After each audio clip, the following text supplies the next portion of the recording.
Hey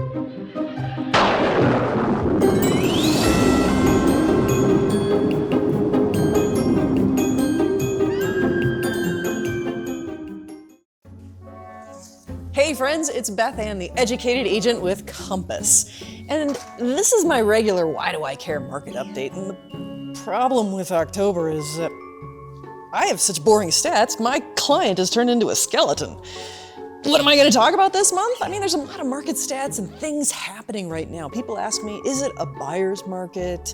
Can I sell my house for what I want? And these are all great questions. While I might start with stats that are, well, a little bit more boring, there's some good information out there. For instance, the Fed just reduced interest rates, but that's a benchmark rate. And those rates came down a bit, but what mortgage rates are pegged to is the 10-year bond rate. And those rates actually went up. So we're in kind of this weird spot where buyers perceive an interest rate reduction, but it's actually not a real interest rate reduction. On the home side, what we're seeing are fewer closings, but also fewer days on market, which means that the homes that are on the market are selling a little bit quicker. And so these stats, while they may bore my client to tears, I can actually make these a little bit more relevant.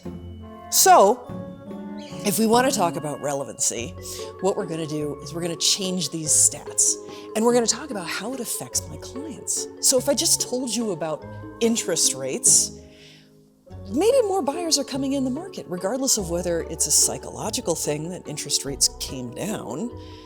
Would that help you at all? Is that of interest to you? Absolutely. Oh my gosh, and he's back to being a human again. See, that's the thing. It's all about changing boring market stats into something that's really relevant for my clients. So don't be afraid to ask questions when you hear something like interest rates came down, because there's always a few sides to the story and how it affects you if you're a buyer, a seller. Let's answer those questions individually. We'll see you next time.